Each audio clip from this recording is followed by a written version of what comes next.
Welcome to Hail Varsity Radio, the voice of Husker Nation. Insight, opinion, expertise, with the biggest and best names talking Nebraska across the state. Join the show on Twitter at Hail Varsity and at Schmidt_radio. Call in at 402-466-ESPN or 1-800-825-5865. Here's Chris Schmidt. Welcome to it. Great to be with you. Midweek edition. It's Hail Varsity Radio, presented by the Nebraska Lottery. Chris Schmidt, Elijah Herbel is loaded up here. Plenty of dollars and cents to talk here. Some more numbers and specifics here when it comes to Erik Chinander. We'll dive in there. How about a running back visiting this weekend? A.J. Allen, come on down. We'll see if that visit turns into a commitment. Numbers to dial us up today, 466-3776, 466-3776, 800-825-5865. Can email the show, Chris at HailVarsity.com. Interact that way or on social media. Can do so. Follow me, Chris Schmidt, at Schmidt_radio or at Herbal Essence for Elijah Herbel. And coming up, Mike Babcock in 20 minutes from Hail Varsity. Get Babber's take on a myriad of Nebraska things. It felt like golf yesterday. Not so today. Mike Schuchart, Wilderness Ridge Golf. Shuey will check in. We'll get the pulse on Nebraska basketball. Andy Markowski will join us at 5. And then open phones before we get to a jock doc on Buda Baker's injury. So there's the numbers there to get in and interact with us. And it wasn't that long ago, Mitch Sherman had a story out with The Athletic, and Mitch, a dear friend, and we reference him, our Tuesday regular. He made a really good case for why you should look at bumping Coach Chinander, right? There's the prospects of maybe him looking or wanting to be a head coach. I think that day will come for him. He'll have an opportunity at some point. It isn't the here and now. But let's talk about the numbers that are out. Hail Varsity, the Journal Star, World Herald, all reporting the number, and that is $50K. What's 50 grand mean to you? Well, 50 grand's pretty awesome to me. But when you look at the scope of this, the bump being now $850,000 for Coach Chinander, the coach getting a raise after a productive fourth season, and he got that standard one-year extension, that rollover, keeping him under contract through December 31st of 2023. I thought there were some good points to give him a larger raise, and if that day comes, great. When you think of what's been positive about Nebraska football in the short term, it was the 2021 defense. The long term, you can look at it as a model of building depth, developing talent, and then it all coming together by a fourth year. And that's a pretty popular and common formula for success in the Big Ten, where you're not going to win, and you're not going to win a lot with a bunch of young guys. And you factor in the reality that's been Nebraska transition, that's happened as well. So if you're Erik Chinander, how do you feel about this? Just gauging the type of dude Coach Chinander is.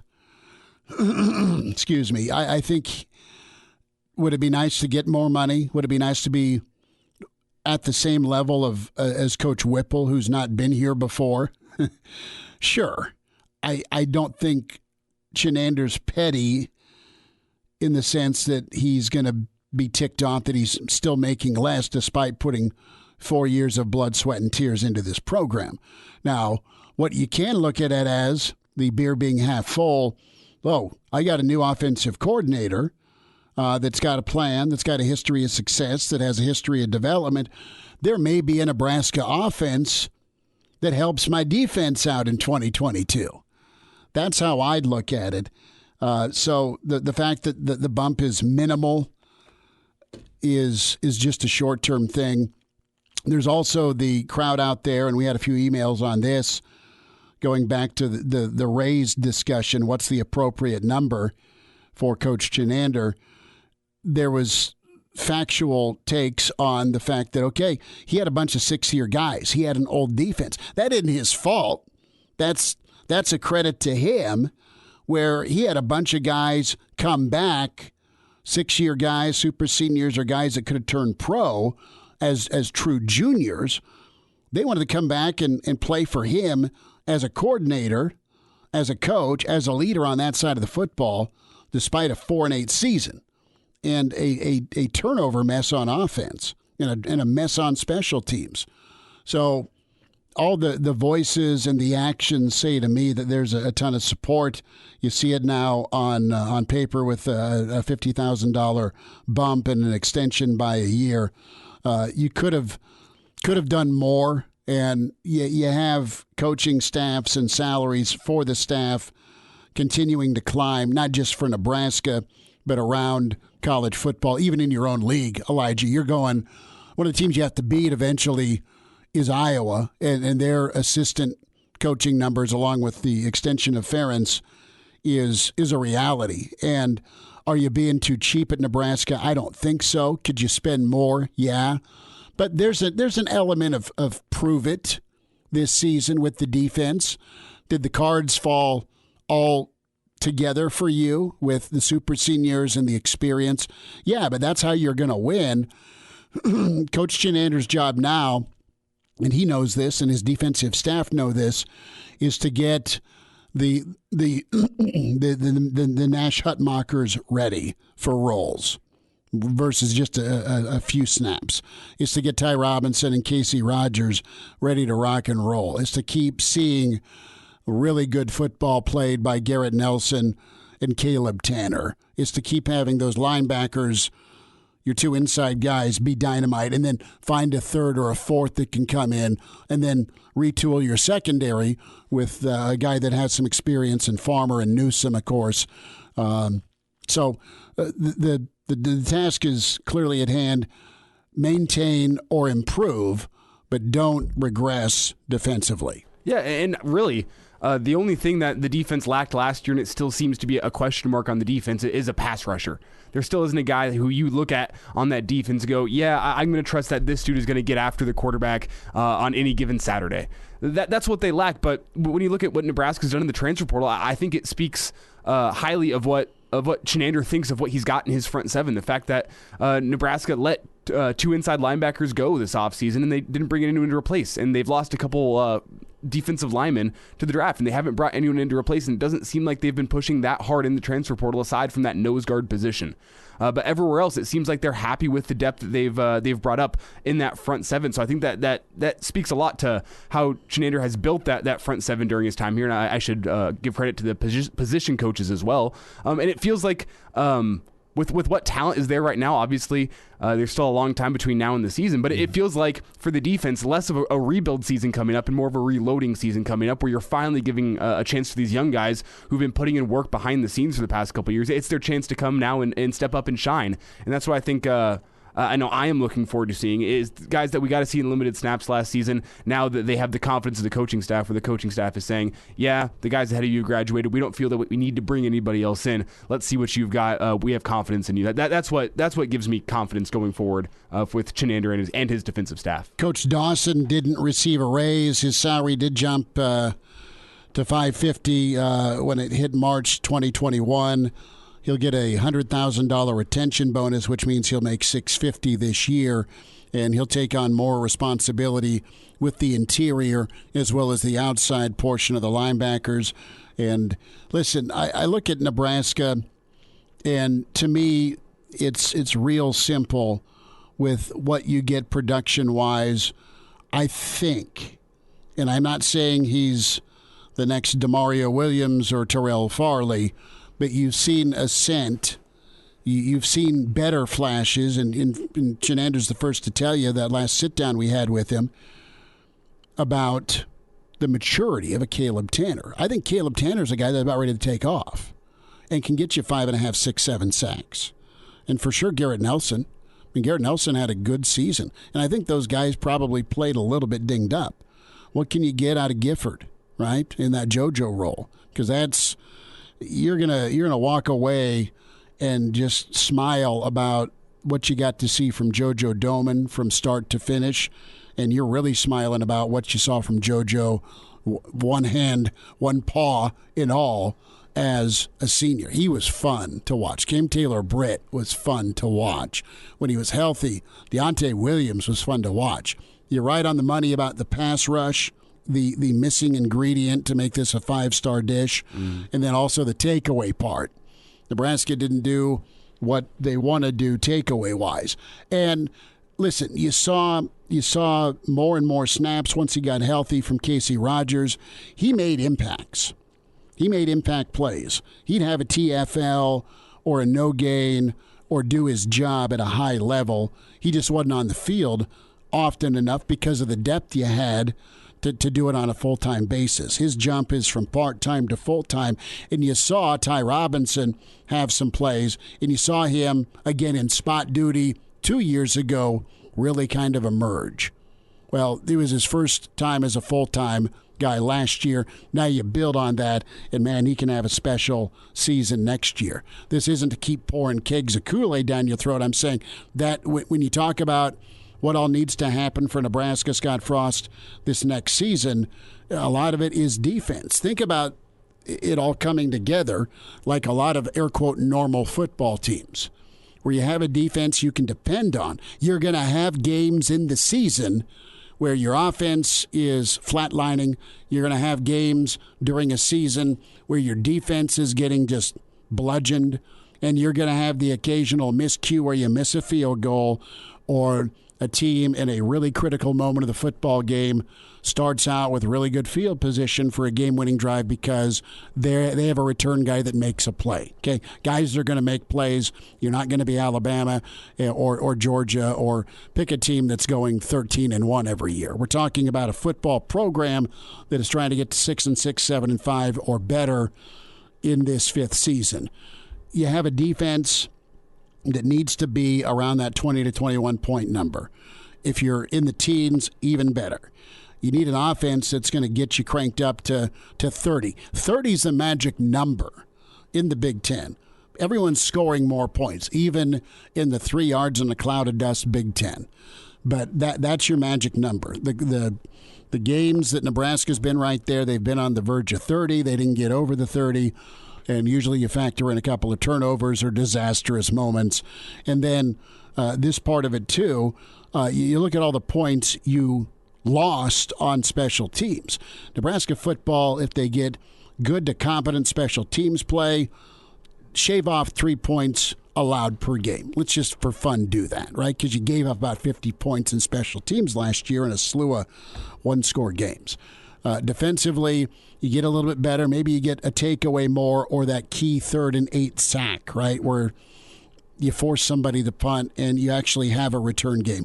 And then you get an offense that can run the football when they want to, when you know they're going to run the football, and still make it happen in the trenches, hold on to the football, and not turn it over. So I look at this as a lot of things to do, a big to-do list, but you've got options at quarterback. You're figuring out the running back situation.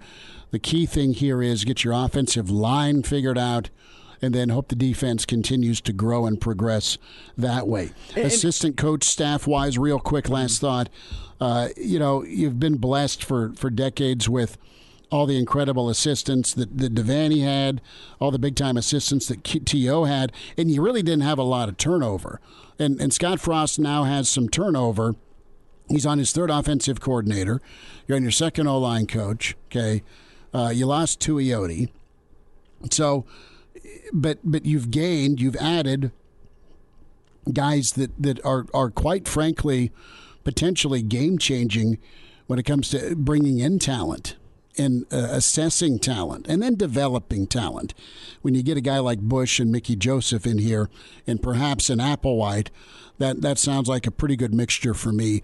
Keep the assistants here. You still have a Chinander, you still have a Dawson, and you've added 2 more. So things, the feel, I know it's the off-season and it's national title off-season. Kidding. But it sounds all right. The $50K is low, but I get it.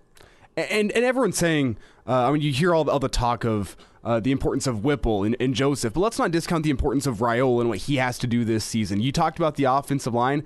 I would even go as far as say if the defense takes a small step back next season, you can still have better results. You can survive. With better offensive line play and better special teams. It's the Big Ten, and the fundamentals matter, and that's the two areas where Nebraska really struggled last season, was offensive line, getting consistency from them, and just any semblance of life from the special teams at times. If you can improve those two areas, the defense doesn't even have to play as well as they did last season. It'll take pressure off of them for a younger defense, which is going to be most likely getting better as the season goes on with a lot of young kids getting snaps.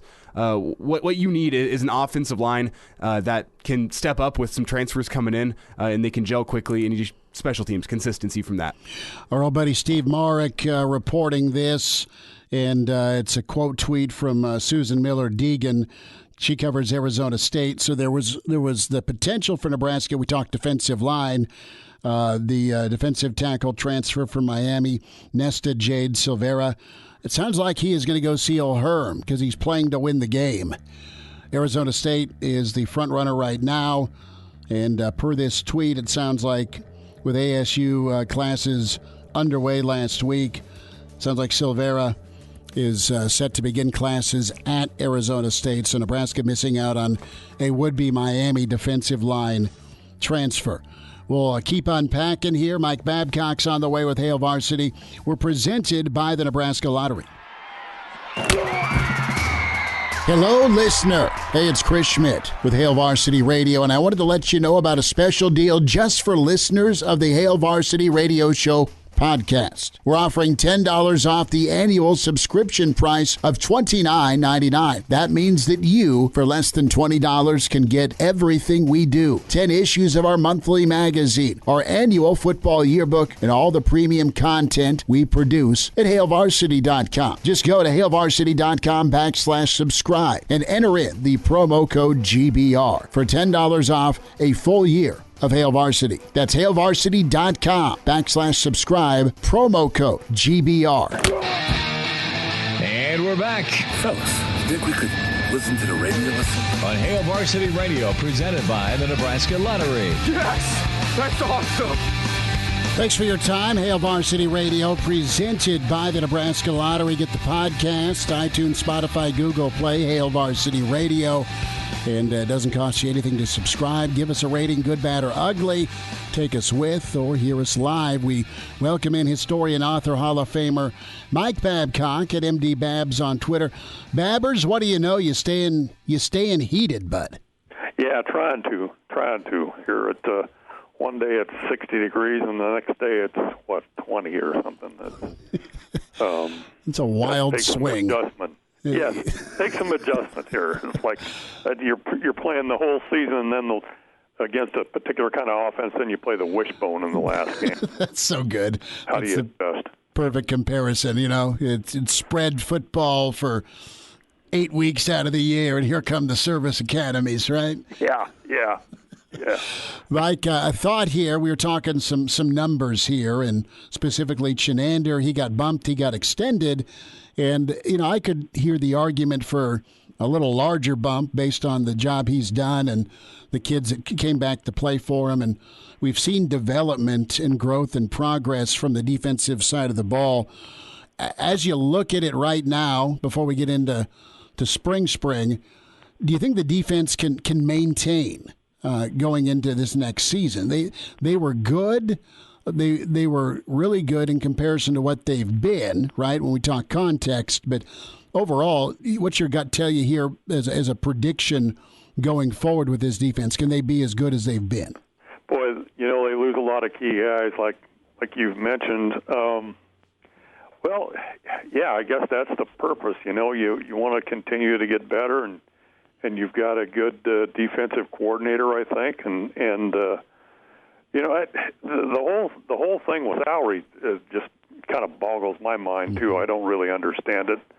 You bring in an offensive coordinator who's now the highest paid coordinator in Husker history. He's making more than the defensive coordinator who had a pretty good season last year.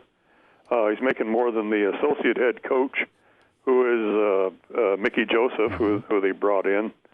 I just don't understand how that all works. How you determine it, then certainly it's beyond me. You're going to do certain things to try to be successful, obviously, and Scott Frost is in a position where you got to have some success, or people are going to start talking about his job. But I think that the defense, on paper, you look at it and say, well, the guys that they lost, that's probably a question. But you mentioned some guys, Casey Rogers and Garrett Nelson, I think, is going to have a great year. Caleb Tanner. You got some guys coming in. I think they have. Well, it's hard to say because the secondary is, you got to replace that secondary. That's the thing, probably. That's the biggest concern for me is how do you replace all those guys, because you had a pretty talented secondary. So we'll see. We'll see what happens in the spring if they can do that. If they can get some pieces in place and people can step up in the secondary, I think they'll be okay. Yeah, it remains to be seen, Mike. I guess who is going to be the people stepping up, filling the shoes. But I want to go back to that 2021 defense that we saw this past season. And would you think, or would you say it's fair to say that that defense was a return towards a true black shirt defense that we've seen in years past in Nebraska? It didn't really feel like Nebraska had a black shirt defense in the Mike Riley era or the early years of Scott Frost tenure. But was last year a return to that black shirt mantra? Well, it was moving in that direction, but for somebody that saw the black shirts when they were really the black shirts, there's still ways to go, I think, for that. But the game has changed dramatically too. We've talked about that, what was once a good defense, you had some defenses that were really limiting yardage and points and whatever. And now with the offenses that you see teams playing, you're going to have to amend that expectation of your defense, I think, to some extent. But moving in that direction is what I would say. You hit on it so perfectly, that amended expectation. You're not lowering the bar. You've just got a different playing field when it comes to college football, where points per game allowed. I mean, you have Georgia up there, and they were maybe in the teens, right? And then you had who else? Cincinnati's defense, and then even when I look at defenses that just kind of wowed me this year, I look at Michigan State. They had a really good unit. Maybe not statistically, but 11-2 speaks for itself to me. And then I really think of Michigan, specifically what they had coming in off the edge, right? I mean, you had Hutchinson and Ajabo. When push came to shove, they were going to go murder your quarterback on 3rd and 9. That's the element for me with Nebraska. Can they continue to develop somebody to finally pop there, or is it going to be just scheme and creativity? Because that is the million-dollar question. I think that helps either maintain what you did last year or maybe take into a whole new realm of you continue steps forward. Yeah, and you also have to consider, the offense as it helps the defense, yes, not turning the ball over and putting the defense into situations sometimes that Nebraska found itself. But, you gave good examples of defense, what you kind of would like to see, and it kind of begins with getting that pressure on the outside, being able to make the quarterback uncomfortable. That's a good place to start, and that's one of the things that you look at the other side of the coin, and you guys mentioned this earlier. Offensive line has got to keep the quarterback clean for one thing and open some holes for the running backs for another.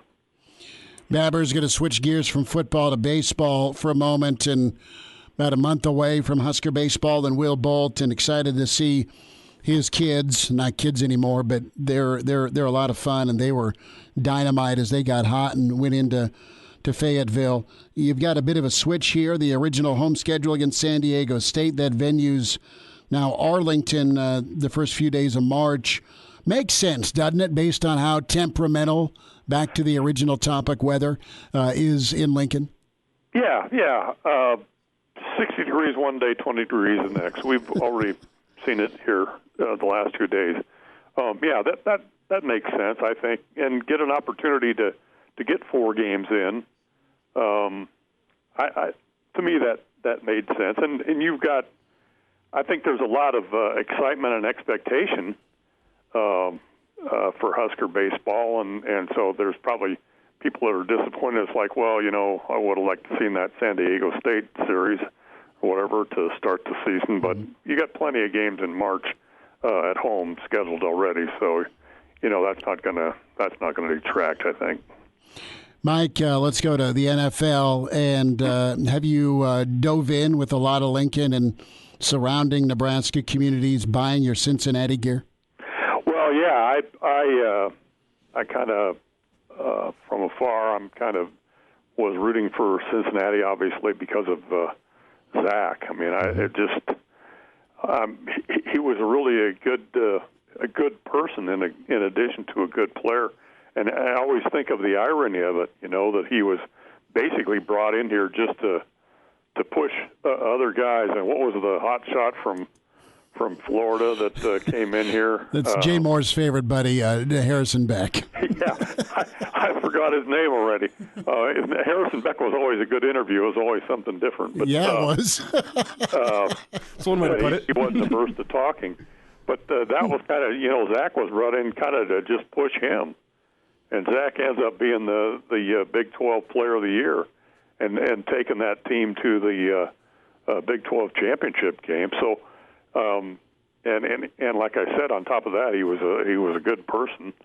So I was pulling for Cincinnati, and I'll probably pull for Cincinnati again this weekend. I just would like to see the Bengals do well because of Zach.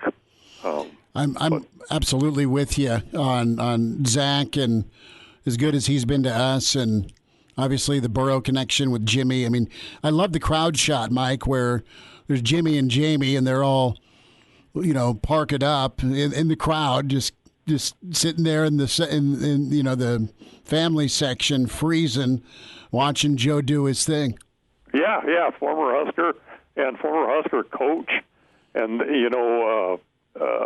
Jimmy played here and coached here, and Jamie and Dan Burrow, and you got all that stuff with the Burrows. Mm-hmm. But you got Big Sue and Levante David are still playing, and Eagles are done. But Jack Stoll got a mention the other day on TV. There are Huskers that are still involved, and it's kind of difficult, from that standpoint to say, well, I'm for this team or that team. But I'm really, because of Zach, I'm really for Cincinnati. I'd like to see them go all the way. Probably not going to happen, but no. Well, it'd be fun. It'd be fun to see him get down to Arrowhead. I might have to kidnap you and take a roadie down to Arrowhead for that AFC title game. Well, wouldn't that be a game? And what an accomplishment that in 3 years he's put him in this position. Mike, though, if you're thinking with your head instead of your heart, who do you think is your Super Bowl favorite as the playoffs stand right now? Right now, probably the Packers or the Buccaneers. Those would be the two. I saw the odds, and it looked like Kansas City was after the Packers. I think Kansas City was the one that had the best odds of coming out on top. But the Packers certainly have a good shot at it, in my opinion. Not that I'm necessarily a big Packers fan, but that probably would be my choice if I had to say something. I'm not good on picking stuff like that. No, you're good. Are you feeling okay about 30 seconds here with your Niners? Yeah, I think they've probably gotten about as far as they're going to get. That's a good way to put it. Mike, we'll get caught up next weekend. Thanks for your time as always. Hey, thanks for having me, guys. All right, good stuff from Mike Babcock, historian, author, Hall of Famer. And you read him with Hail Varsity Magazine, hailvarsity.com. We'll get the full interview. Babbers posted on the on-demand section, ESPNLincoln.com. Also the Twitter feed, ESPN Lincoln. Some golf thoughts, and he'll have a basketball take or two. Mike Schuchart's next with Wilderness Ridge. Hail Varsity, a Wednesday. We're presented by the Nebraska Lottery. Hello, listener. This is Brandon Vogel, managing editor of Hail Varsity, and I wanted to let you know about a special deal just for listeners of the Hail Varsity Radio Show podcast. We're offering $10 off the annual subscription price of $29.99.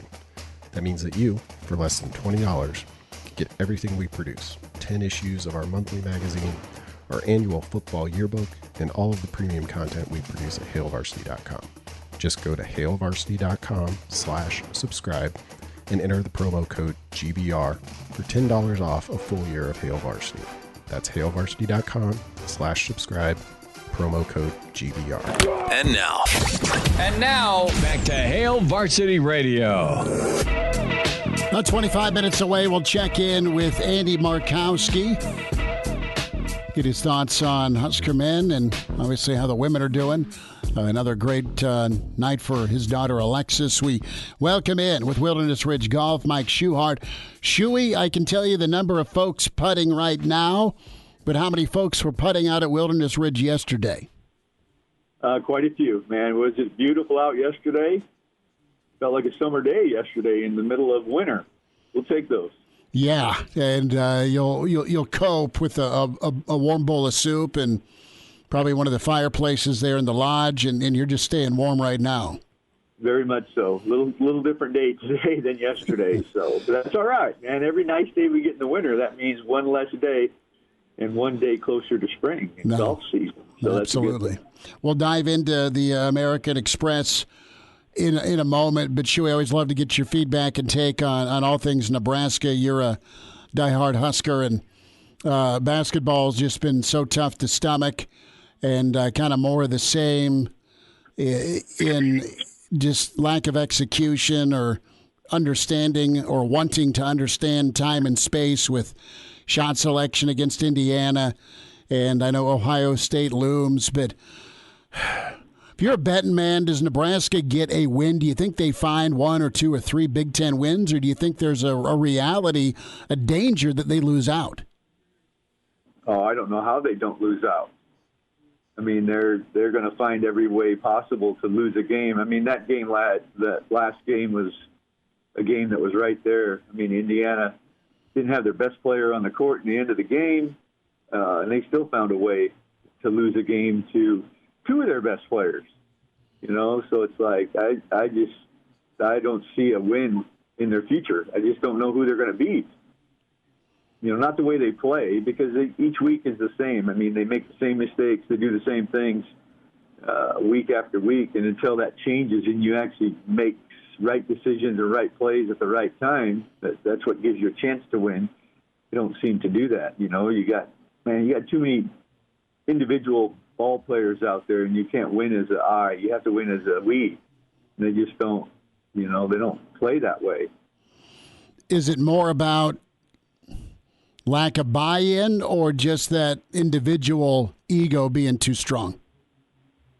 I think when you assemble a team of a new team every year, bringing guys in, you never develop a culture and you never develop a team. You don't have enough time for each player to kind of understand and know where their role is. Everybody's trying to do the thing that wins the game for them. And by doing that, no one's doing the right thing to win a game. Everybody's trying to win it individually, and you can't. I mean, Verge, man, I thought he was auditioning for the Harlem Globetrotters. I mean, he'd dribble it down, dribble around in circles. I was waiting for a hook shot from half court. I mean, that's craziness. I can just see you throwing your remote, man. I can just see you got one of them foam bricks, don't you? I do, actually. Mike, you can complain about the team all you want, but at the end of the day, it's Hoiberg who assembled the team. So I want to get your take on how hot Fred Hoiberg's seat should be right now. I mean, that thing should be on fire. I mean, it's like, if it's not, come on, you haven't won a game. I mean, look at his record. I mean, if your fanny is not just burning up, I don't understand why. I mean, you were hired to come to a D1 division program, and I don't care about the excuses. Well, it's not a basketball program. It's not this. That doesn't give you the okay to go over. Come on. I mean, you have to show a semblance of your ability to coach, put a team together, get guys to do what they're supposed to do and play basketball. I mean, I don't see any of that. I mean, it's how you go over and be okay. That makes no sense to me.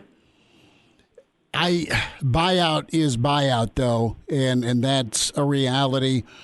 You know, I just wonder if it come into the season, Shuey, if it's not a similar situation to Frost where you restructure the deal and there's, I don't know if there's suggestion, but there's some self-suggestion on taking a hard look at your staff. I think you have to do a couple of things. One is, and I mean, Fred's responsible as well. He's the most responsible. So it's like that's the part that frustrates me. It's like if his $18.5 million buyout is what the problem is of them not getting rid of him, and Fred's going to be, okay, I have that holding over your head, and I'm still going to keep coaching and go winless. I mean, half of that's on him. I mean, half of that's on us being stupid to give him that kind of money and not hold him accountable for it. But half of that's on him being, okay, I'm just going to go winless for the next 3 years until I'm done. Come on. When you take responsibility for what it is that you were actually hired to do, you know, now he's holding him hostage. He's got him over the barrel. And if he's going to hold him hostage that way, that's not right. Shuey, let's talk Phil Mickelson, the American Express hosted by Phil. What are your expectations for Phil in 2022? I mean, Phil is incredibly talented. Obviously, age has something to do with your ability, but age is only time, you know, longevity of playing a full season.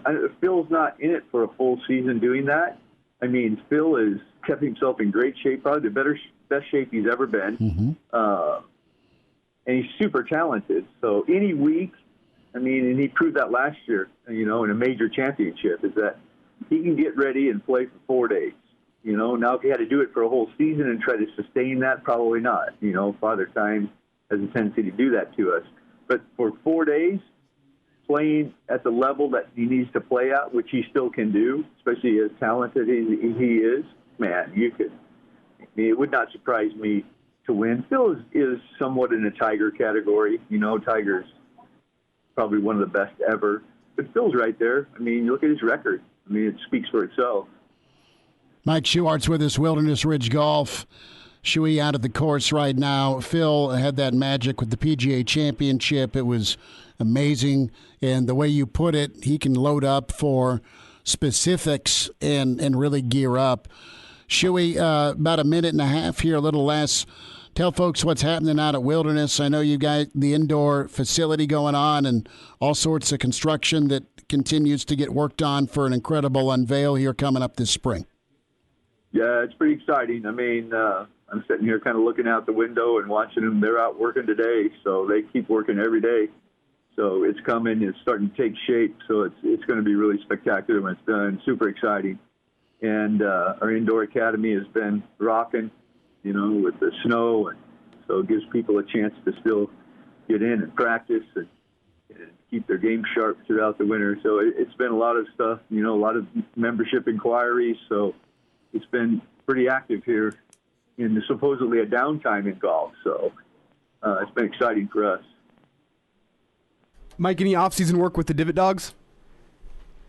I got a few in there that I keep sharp throughout the winter, so get them ready for when Divot Dogs start. They'll be ready. Shuey, we love it. I want to hear more about Gary the Shark or whatever the hippo. I mean, we've got to hear about the new inflatable mascot that the Divot Dogs blitz every day. Shuey, have a great week. Stay warm, buddy. Get that nice weather back your way soon for some more winter golf, and we'll do this again, bud. All right. Stay safe. Thank you for having me. Appreciate you, bud. There he is, Mike Schuchart with us, Wilderness Ridge Golf. We'll wind down Hour 1, Hail Varsity, presented by the Nebraska Lottery. Chime in, 402 466-ESPN or email the show, Chris@HailVarsity.com. Just try me. Try me. Back to Hail Varsity Radio. One final time, a new 30 for 30 we'll get into, the tuck rule. And this is going to be pretty cool with Charles Woodson and Tom Brady sitting down to watch the whole ball game. We'll detail that. We'll dive into, some fixes if they're possible. They're always possible with Nebraska basketball. Andy Markowski, 10 minutes away. Reminder about buckling up. Games and coaches, specifically in games, make substitutions during the contest to get the best player on the field. Getting behind the wheel after drinking also demands a substitution. Sober drivers are the only choice. A DUI costs more than you think. A message from the Nebraska Department of Highway Safety Office. Numbers to get in, 466-3776 or 800-825-5865. Find us on Twitter at Schmidt_radio, Chris Schmidt at Herbal Essence for Elijah Herbel, and can email Chris@HailVarsity.com. Pretty interesting discussion, though, to start the show here when it comes to dollars and cents with Coach Chinander and his raise. That number maybe not as big as some of us maybe thought, but hey, you get the extension. He's still here for a year, and Nebraska has a new look on the assistant side of things, and time will tell how it gets put together for this upcoming season, winter conditioning, and then spring ball for sure. Excited for that on the horizon. So King Henry is going to be back for Tennessee. The first hurdle cleared with his protocol to be back. He's been gone for quite a while with the foot issue, and he is... Tennessee's been really good. I mean, obviously, understatement of the year. Tannehill is not thought of or put on a pedestal, but that guy is incredible at play action, can spin it, and you get Henry back, and they've been winning with defense and enough offense anyway. Cincinnati comes calling, and that fracture was pretty brutal. And it's quite remarkable, to be honest with you. When we think of November 1st to now with Henry back in action, he is so good. He's so talented. He's so fast. And, of course, that offensive line for Tennessee is something special to go with their defense. So he is a big-time difference maker. Tennessee has survived and, quite honestly, played better than expected without him. But you get him back. You get him rested. Here's what the reality is about Derrick Henry. He's a Bama back. All right, so Bama backs come into the NFL with, we're saying they're the outlier leased vehicle that's an SUV that has 65,000 miles on it, because you're going to play hurt, you're going to play injured at Alabama, and I think that's why he went as late as he did in the NFL draft. We see what kind of back he is with that size and speed combo. But he's so good at downhill, and he's a lot of fun to watch. Tennessee's a squad that I don't hate watching. I really appreciate them. But it just happens to be that it's kind of the adopted team for a lot of Nebraska, if you're not a Chiefs fan, invades Music City this weekend. They feel like a team that's built to win in the playoffs, though. Strong rushing attack, quarterback that protects the ball pretty well and has some good targets on the outside, and a stingy defense. Yeah, I mean, they don't even have to pack. They get to host throughout as the one seed as long as they keep winning. Andy Markowski's on the way. Thoughts on the new ESPN 30 for 30, the Tuck Rule ball game coming up hour 2. Pardon the interruption, but I'd like to save you some money. Hey, it's Chris Schmidt with Hail Varsity, and I wanted to offer listeners of this podcast $10 off the price of an annual subscription. That means that you, for less than $20, can get everything we produce. 10 issues of our monthly magazine, our annual football yearbook, and all the premium content we produce at HailVarsity.com. Just go to HailVarsity.com/subscribe and enter in the promo code GBR for $10 off a full year of Hail Varsity. That's HailVarsity.com/subscribe, promo code GBR. Welcome to Hail Varsity Radio, the voice of Husker Nation. Insight, opinion, expertise, with the biggest and best names talking Nebraska across the state. Join the show on Twitter at Hail Varsity and at Schmidt_radio. Call in at 402-466-ESPN or 1-800-825-5865. Here's Chris Schmidt. Welcome to it. It's Hour 2, Hail Varsity, presented by the Nebraska Lottery. Chris Schmidt, Elijah Herbel. We say hi to the pride of Ord. Husker standout Andy Markowski with us, talk some Big Red basketball and get into some of the Husker women's action as well. Andy, what's new? How's your Wednesday? It is a cold one, Smitty, but other than that, good. Got a little basketball tonight, and right in the thick of conference girls, boys, and high school here, so I love it. I will be headed to the Pius Gym Friday night. That's my Friday night game, and we'll get into some high school thoughts with you as well. But, yeah, dude, stay warm. I mean, I assume when you have a little bit of downtime, which is minimal, you're probably out working on your approach game when it's 61 degrees in January. Maybe you have time for it, maybe you don't. But when we look at Nebraska basketball, when we reach the conclusion, when this finish line is met by Nebraska basketball 2021-2022, are we going to look back at this thing and say the biggest single issue of many issues with this team is chemistry? Was chemistry? Yeah, I don't know. There's times that matter. I think. In my, to sum it up, it's multifactorial, but I just think that they've lacked the physicality, and that can come from, maybe being positionally small, not being big enough, which is a recruiting issue, or maybe Fred didn't install, enough toughness, into this group. So I don't think chemistry, by itself. I mean, I think the team likes each other. They don't, always play great together, which can happen. But I think the thing that they're lacking the most is just a physicality, which includes a toughness to win games. And in some of these close losses, it's just to close games, down the stretch. They've been in 4 or 5 Big Ten games, but just the lack of ability to get a key rebound or hit a key shot or hit a couple key free throws, which goes into that kind of that physicality and toughness bucket as I evaluate it. Can you, at this point in the year, fix that?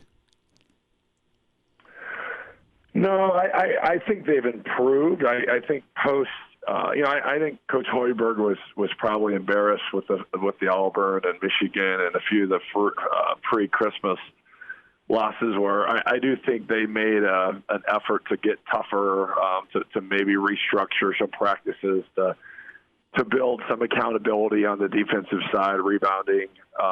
So they have made progress, but to fix it in a league that is really good and a schedule that's difficult is hard. But you got to keep trying. I mean, that's coaching, and there's times that. I felt like their shot selection, playing through Walker, they've done some things that have made themselves more competitive. But then there's games like Rutgers where it was looked like a JV team against the varsity team in terms of the physicality and the size difference. And you can't fix that. Not in a season. It takes a recruiting class or a new approach to the type of players you need to win in the Big Ten.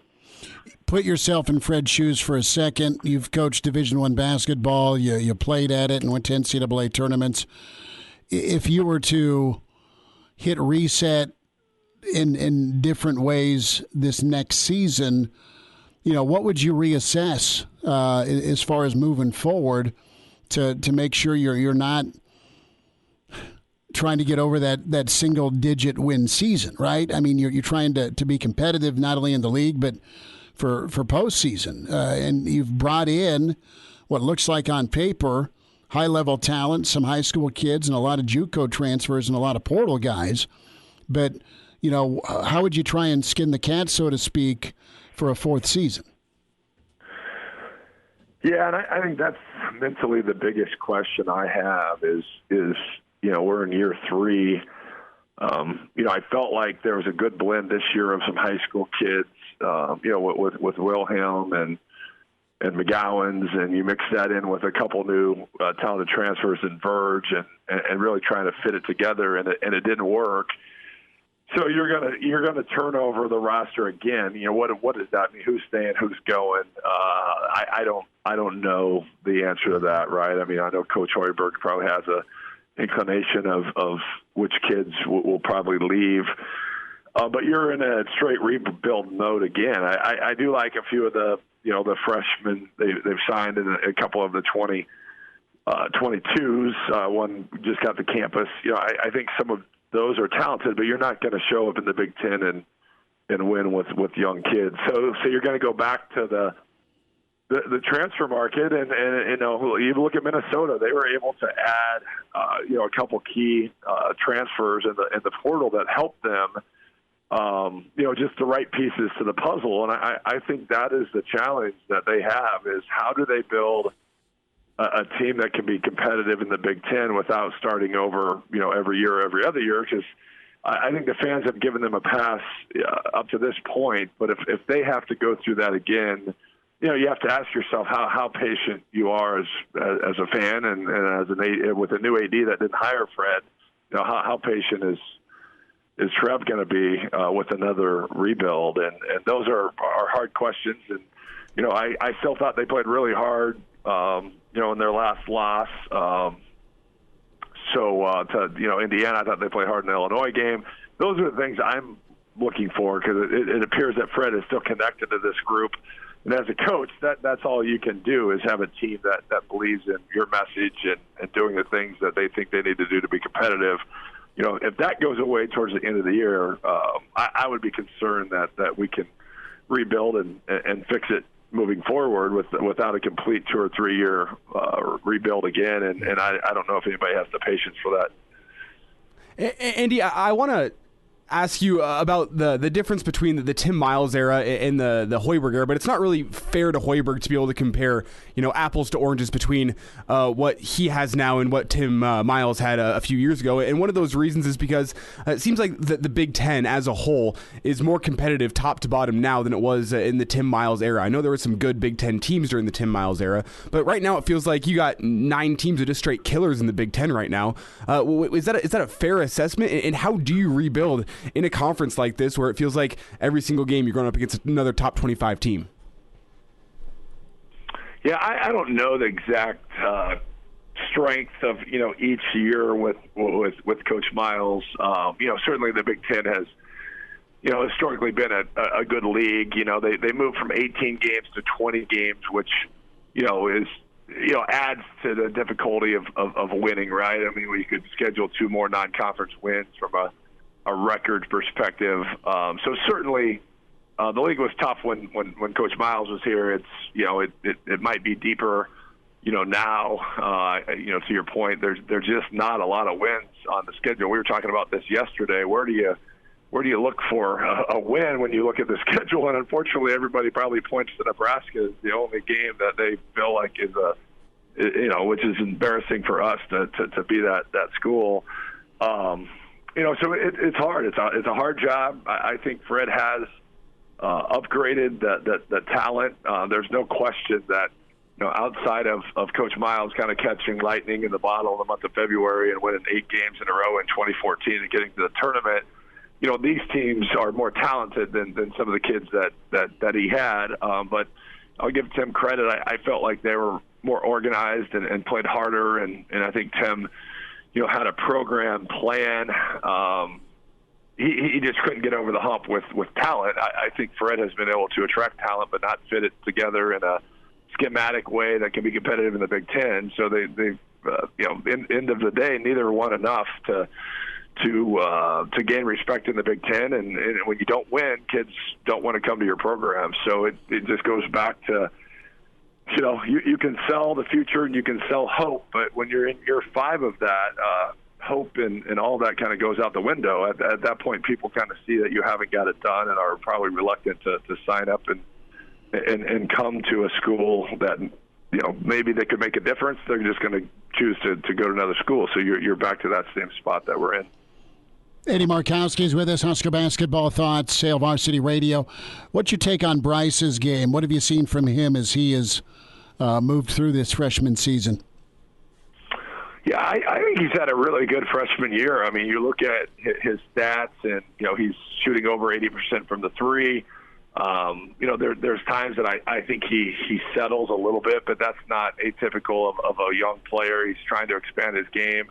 When he takes good threes, he shoots at a much higher percent. I think he's shooting in the mid-20s right now, which is not terrible for a young player.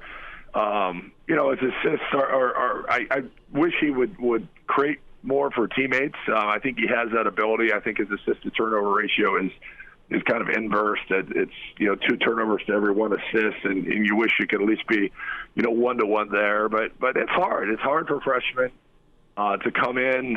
Teams are really sitting on his right hand, which makes it even harder to get downhill. But man, he makes some terrific athletic plays. I mean, he just glides around the court. Certainly, a top talent in the country as a freshman. How that projects and when it projects to the NBA, I don't know that, but he, I think, when you see 5 stars, I think you expect somebody to come in and lead you to a championship. And the Big Ten has a lot of 5-star kids that enter the league. But I'll give him credit. He keeps improving. I think his defense at times has gotten better. It's still a deficiency, but so far as a freshman, his scoring and rebounding and production has been really good. Last thought on the men here, Andy. Who is the leader of this team? Is it the players? Is it a Kobe? Is it a Trey McGowan's who's now back from injury? Or if we don't know, is it Fred's job to enforce and kind of demand what he wants? Because that we talk about winning plays and we talk about shot selection and rebounding and some little things. It just doesn't seem like it's as consistent as it needs to be. Yeah, all great teams are player-led. I mean, a coach has to develop, leaders and guys that, are an extension to what they want out on the court, at practice, off the court. I don't think this team is that. I do think Trey McGowan's, if you were to ask me, who has the most leadership capabilities, who looks like a leader out there when they speak, how do people react to them? Losing Trey, I think, hurt this team. Whether or not they have 2, 3, 4 more wins, I don't know that, but I do know losing Trey affected them because I don't think they were a cohesive group. So, certainly, coach-led teams are important. I mean, as coach, that's your job is to build a program and build a culture. But the great teams are all player-led. If you go back to the 90s, Nebraska football, and you ask any of those guys, when Teron and I were at Nebraska, when coaches don't have to beg you or beg players to do things, and it's policed within a team, those are the best teams that I've been a part of and have witnessed. So, I think it's up to the coaching staff to lay that foundation and help leaders grow. But, in the end, it's a long season, and players, have to lead. And, this group doesn't, have enough, or there hasn't been enough time together or time on campus with each other to be really a cohesive group. And I think that times it shows. Andy, let's talk about the Husker women. Great ball game for Alexis, 6 of 7 from 3. Tough one against Iowa. Rutgers looms here. Tell me a little bit here, about a minute and a half or so, about the matchup for the Nebraska women here against Rutgers. Well, I don't know if you read, but they're postponing the game due to Nebraska internal COVID. Clearly didn't read that. Did that just come down? Forgive me on that. No, it just kind of hit. And I probably knew about it before even the Twitter. I don't even know when it went public. But, yeah, unfortunately, when you test a bunch of healthy asymptomatic just due to them going back to school. It's a kind of a UNL deal. I think they had some positive cases, not that anybody was aware that they had COVID on Thursday's game, and I don't know much other than that, but hopefully they can get everybody through the safety protocol and back and get their season going again shortly after the postponement of the Rutgers game. But yeah, Chris, the Iowa game was tough. Hard place to play. I thought, minus Josh Shelley that was in the COVID protocol and Sam Havey that was hurt. They played as well as you could expect a young group to play on the road. But it's a tough league like the men. They're lost their last three, which 2 were to a top 20 Iowa team and 1 to a top 5 Indiana team. But you got to find a way to win again, and hopefully they get it back on the tracks. Andy, thanks for the update, man, and go get him for hoops tonight, all right? All right, thanks, Smitty. Hey, congrats on your Sportscaster Award. That's awesome. Hey, congratulations. Bud. Appreciate you, Andy. Right. Thanks so much. Bye. Andy Markowski with us at Markowski Andy. Thank you to him with the kind words. So, punch me in the face during the break about that. When did it broke during your midday nap? Oh. Note to self: cue cards for Schmidt, basic info, and Andy was kind. He could have hammered me on that. Well, get healthy, Husker women. Pardon the interruption, but I'd like to save you some money. I'm Brandon Vogel, managing editor of Hail Varsity, and I wanted to offer listeners of this podcast $10 off the price of an annual subscription. That means that you, for less than $20, can get everything we produce. 10 issues of our monthly magazine, our annual football yearbook, and all premium content we produce at hailvarsity.com. Just go to hailvarsity.com/subscribe and enter the promo code GBR for $10 off a full year of Hail Varsity. That's hailvarsity.com/subscribe, promo code GBR. Chime in 402-466-ESPN or email the show, Chris@HailVarsity.com. Just try me. Back to Hail Varsity Radio. So, big whiff on my part. Note to self, pay attention. God bless Andy Markowski for letting me down easy. Dan tweets in about, the Rutgers game is off due to COVID protocol. Why ask the Rutgers question, you dumbass? And he tweets the gif of Dumb and Dumber where Jim Carrey, we landed on the moon? Really? Kent emails in, at least you have your Sportscaster of the Year award already, and they can't take it back. Fair point. I feel like Larry King when he asked Seinfeld about his show getting canceled, and clearly Seinfeld did not get canceled. They stopped it. All right? So 1,000 apologies for lack of awareness and horrific preparation. Both hands up, forgive me. They should have sent you an email at least. I'm sure they did. No, this is where you play it off. They only put it up on Twitter, last I checked. I'm sure they sent out an email. I mean, even if they didn't, I have Twitter. Should have checked it. It's all good. We can have fun with it. We can poke fun. Happens to the best of them. And right now, somebody needs to jump across the table at me like Seinfeld did to Larry King. Are you alive? Do you prepare? I try. John's on the line. John, thanks for calling. Go ahead. Yes, congratulations, and I don't know how long we'll be able to keep you here. I just feel that you're going to go way far in your profession. But my comment was, you're welcome. I enjoy listening to you all the time, even in the morning show. But my thing is, Tim Miles had been to the Big Show twice. Tim Miles comes here, and he goes to the Big Show. In 2017, Hoiberg was voted and fired by the Bulls, and he was rated by your station, ESPN Sports, as the worst coach in the NBA. I'm wondering what in the heck is going on at Nebraska, hiring somebody of this caliber that doesn't have any good credentials And I'm going to sort of ask you a question. You know, you said yesterday, well, they need to have better defense. Well, when they hired him, you would hope he would be able to come in and do offense and defense. And I never could figure out why we hired Doc back in here when he wasn't good enough when he was here. Different role. A lot to unpack there, John. I'll say this. I disagree with the credentials part. And I say that because the past credentials say Iowa State was floundering. Fred Hoiberg goes to Iowa State. They go to the NCAA tournament. They win several Big 12 championships. They were a force, not an Elite Eight or a Final Four, but they were really good, and he attracted NBA talent there. So there's your credentials. He's recycled from the NBA. Fred just didn't get it done in Chicago. He'd be the first to tell you that. But I don't know that you can. And if you talk to Bulls fans, they were not always pleased with him.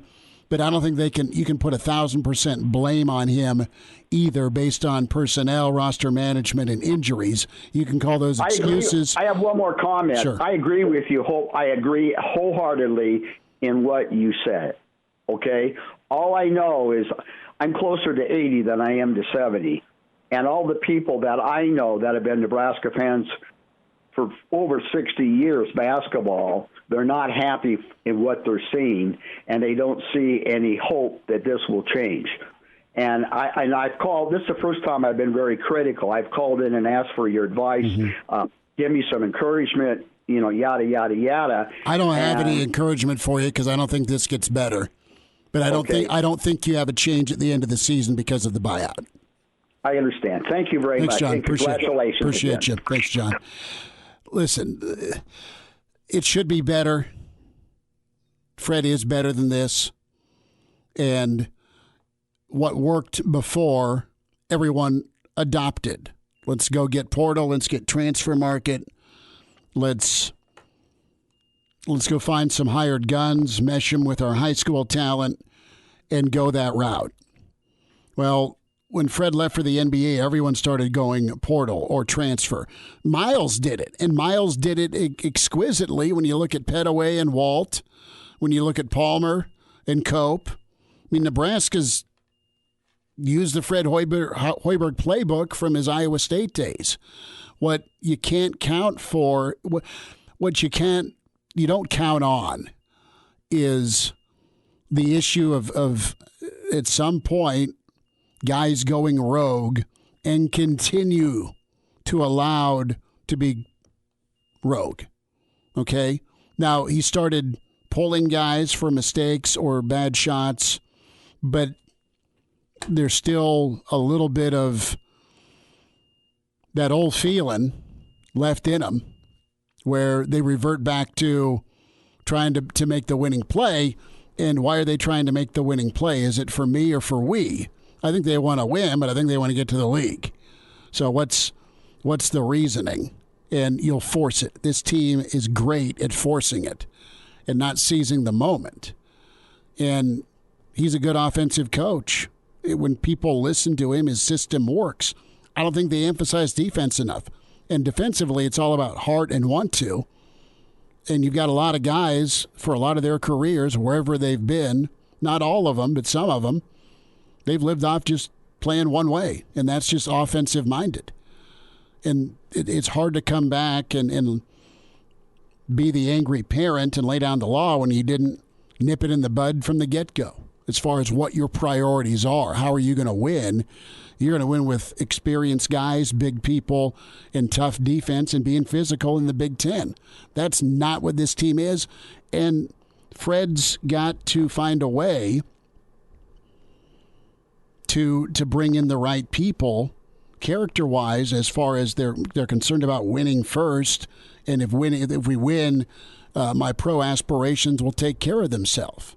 And it's been you're over on a lot of your additions. Not that there's bad individual talent, but it doesn't help the collective group. And the question, I think, is going to become very popular on social media, among conversations between friends, is a conversation that we've been hearing with Husker football now for years, which was it wrong to fire Bo Pelini? Was Nebraska making a mistake there? It's the same question. You're going to go to the Timmy Miles take? Was it wrong to fire Tim Miles when Tim Miles was fired?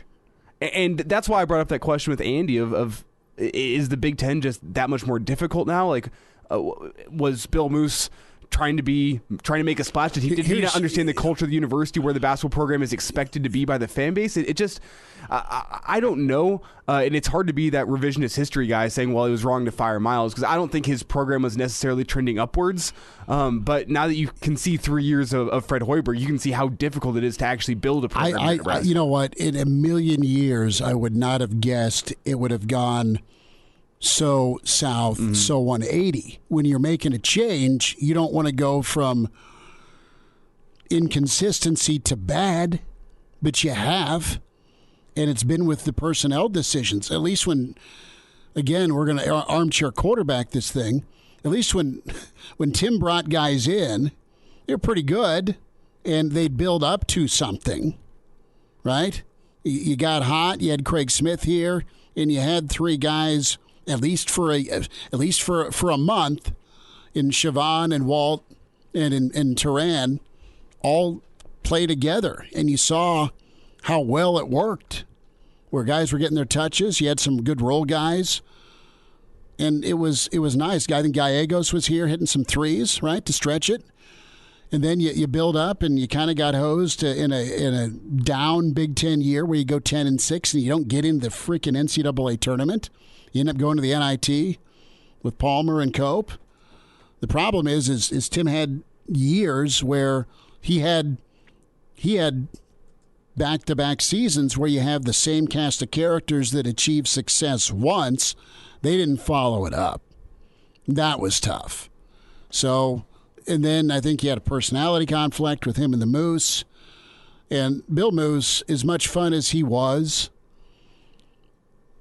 Bill Moose was all about getting that recognition and pat on the back and being the man that can walk into a room and I'm going to go land that big fish.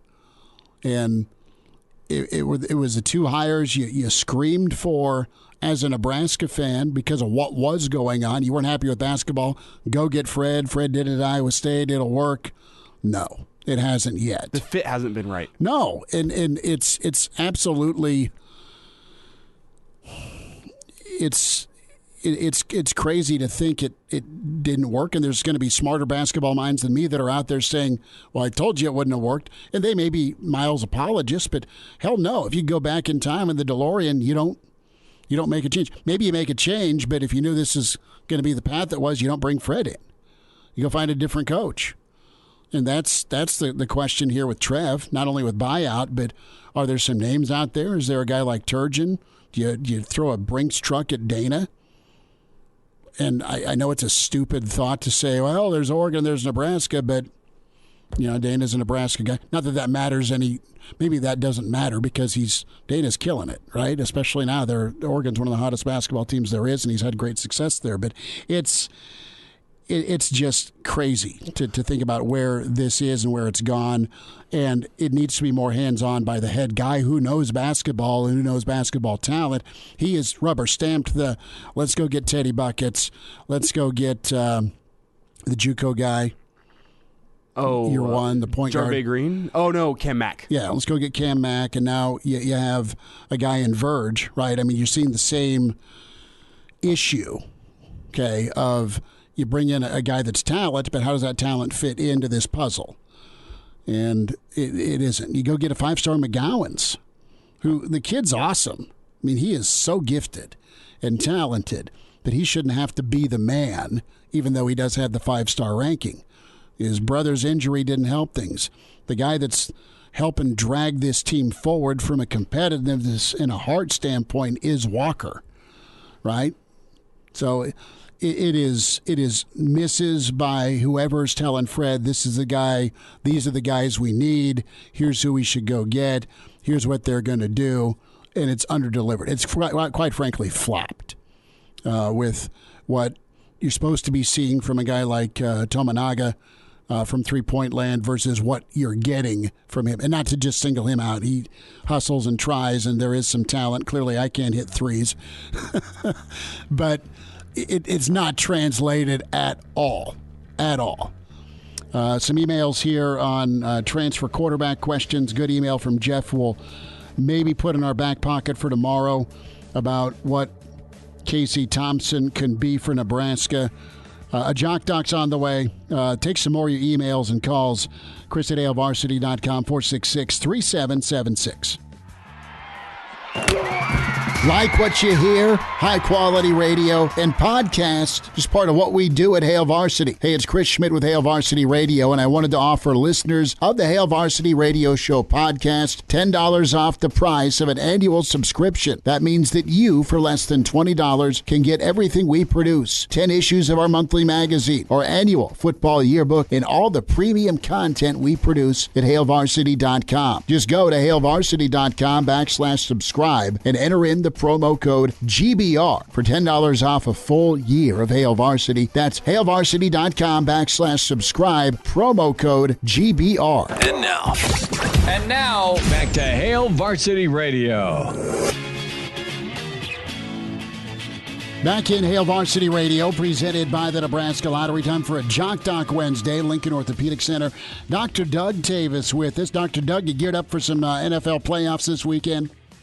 Yeah, it was a lot of fun watching those games this weekend, even though some of them were blowouts. But, man, such good football. Incredible football, a lot of quarterbacks to take a look at. And one of the teams that started hot and then faded was Arizona, and a very crushing injury with the Rams and Cardinals. Budda Baker, the Cards safety, sustaining a serious injury and was carted off. And this was kind of a bang-bang play with Cam Akers heading into the end zone. Baker lowered his shoulder, and then it was helmet-to-helmet collision. The stretcher was brought out. Baker carted off. Dr. Doug, you've been in situations like this.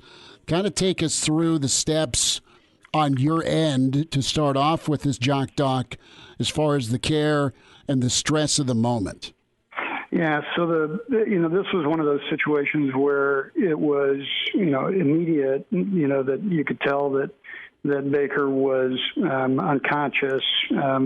Even watching it on TV, there was no response immediately as he just rolled over, and left arm wasn't moving. And so if I'm on the sidelines and I see that, that's one of the times where I will go directly out onto the field. Most of the time I'll wait until the athletic trainers are out there and assessing things. But in that situation, we go right out onto the field, of course. And the big concern there is that with an unconscious player, you have no idea whether or not that person has had a neck injury associated with what turns out to be a concussion. They're unconscious because of the concussion, but you have no idea if they've had a neck injury. And, as we were watching this game and we, didn't see that left arm moving initially, it was just completely flaccid, that was obviously a concern. So the first thing to do is to get control of the person's neck. And so what I'll do is I'll be at the top of the player. I'll be holding his head. And if they're unconscious, then we're first trying to make sure that they're going to be able to breathe okay. And if they're breathing all right, then we're going to take our time. But when that player wakes up, that's a really scary moment because a lot of times players will wake up very violently from that concussive moment, where they get knocked out. And again, if they've got a neck injury and you're trying to protect their neck and they wake up very violently, they could cause themselves more harm. And so what you saw the other night was really excellent work, and they had people all around him. They were holding him just for that moment when, okay, he's going to get conscious again. And you've got to be able to keep him under control before he gets to that point where he can start following instructions. And so that I thought they did a great job with that that initial situation right there the other night. Dr. Doug Tavis with us, Lincoln Orthopedic Center at Jock Doc Wednesday. Buda Baker, our topic, knocked out in the playoff game Monday night and was put on a backboard, taken off the field after several tense minutes. Now, the best sight was Baker giving the thumbs up in the hospital and then a big smile as he was taking a jet home when he was making his way back to Arizona. So he is okay. But Dr. Doug, you mentioned just the steps, the process, and then that moment of regaining consciousness. When we talk about the collision and just losing consciousness, is there any way on your end to tell just from the moment, from the hit, about paralysis, or is it simply just that waiting game of when the player wakes up? Yeah, so sometimes you'll get a good enough view that you'll have a concern. So as an example, the helmet-to-helmet collision where an individual lowers their helmet and, does the classic spearing maneuver with the crown of the helmet.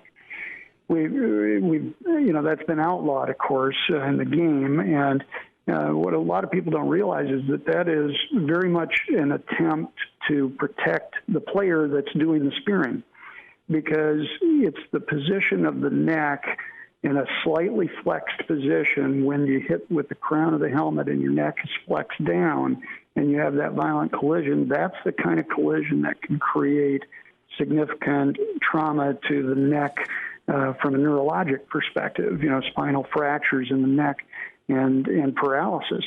And so if I see that kind of a hit, and then I've got an unconscious player, my concerns are significantly heightened.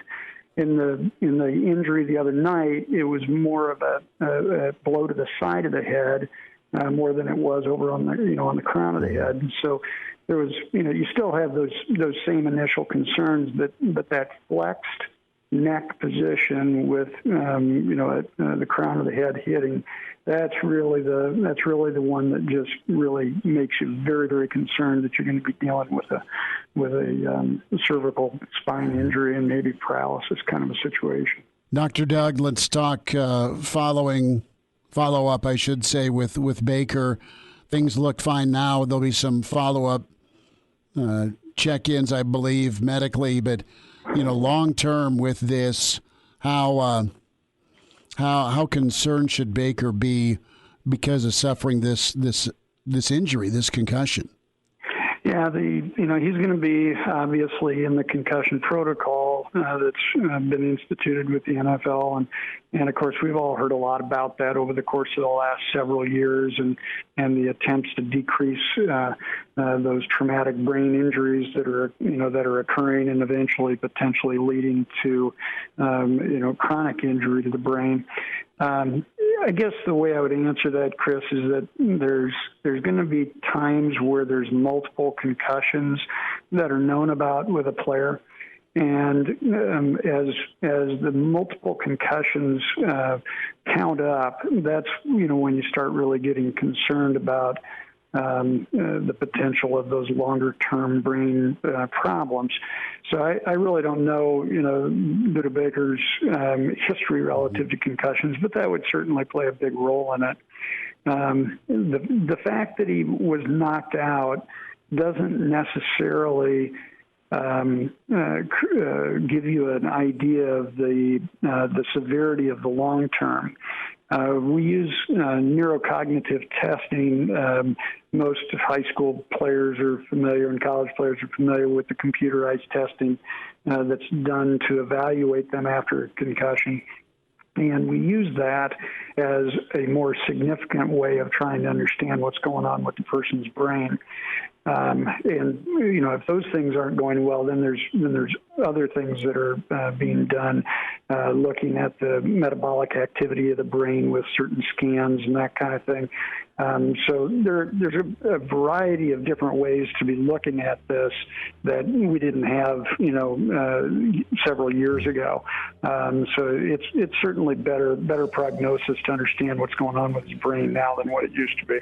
Dr. Doug Tavis with us, Lincoln Orthopedic Center at Jock Doc Wednesday, and Buda Baker. Our topic is concussion.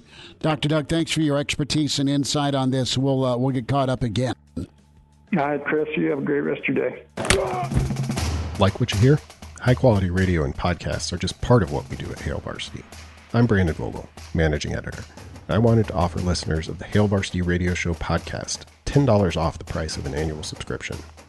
That means that you, for less than $20, can get everything we do. 10 issues of our monthly magazine, our annual football yearbook, and all of the premium content we produce at hailvarsity.com. Just go to hailvarsity.com/subscribe and enter the promo code GBR for $10 off a full year of Hail Varsity. That's hailvarsity.com/subscribe, promo code GBR. Miss us? Come here, brother. Give me a hug. Bring it in for the real thing. We're on call for you. Catch the podcast at hailvarsity.com, the ESPN Lincoln app, or download them on iTunes. Saddle up, partner. Back to Hail Varsity Radio. One final time, many thanks to Mike Babcock and Mike Schuchart for joining us in Hour 1. Andy Markowski with us this hour. Tomorrow on the show, we'll get the full NFL thought on Buffalo as them and Kansas City are set to arm wrestle down in Arrowhead. And former Bill, Jeremiah Searles, going to be with us, get his take on, as he calls him, Joshy. And more from Gary Barnett, some news and notes with college football, and more potential acquisitions for Nebraska as they continue to try and round out their roster. Brandon Vogel going to be with us. We'll have Danny Burke, Burke's Best Bets, the weekend full of NFL action. And I need to talk to Will Wilson to see where we ended up. I was way off on Arizona. Clearly, people are getting on the no second contract discussion for Kyler Murray. It sucked watching Murray's final few games because it felt like everyone just, because he's not 6'4", he's like 5'9" maybe, just stood back there and played Matumbo with every pass he was going to throw. So, yeah, way off there. But Tampa and L.A. should be fun. Buffalo, Kansas City, really good. We'll see if Cincinnati can be road warriors against Tennessee, and then San Fran with a banged-up Jimmy G go take on Aaron Rodgers. And Aaron Rodgers wants to beat San Francisco by 1,000 points every time they play because San Fran passed on him. He's a hometown kid, and he fell all the way down and got to wait behind Favre for a couple, 3-4 seasons. Email in from Old Crow. Make that tweet in from Old Crow when it comes to my swing and a miss with Husker women's basketball. When you test healthy, asymptomatic college students just for fun, you get stupid outcomes. This one is on UNL policy. Mick Cronin went off the other day. UCLA's coach, angry dude. I loved Mick Cronin, good ball coach. UCLA was fun last year, especially if you had him making a run. And Cronin's like, talking about UCLA's misstep against Oregon. And he's like, I really hope we have a crowd. That'll be key. That is big for our players and their energy.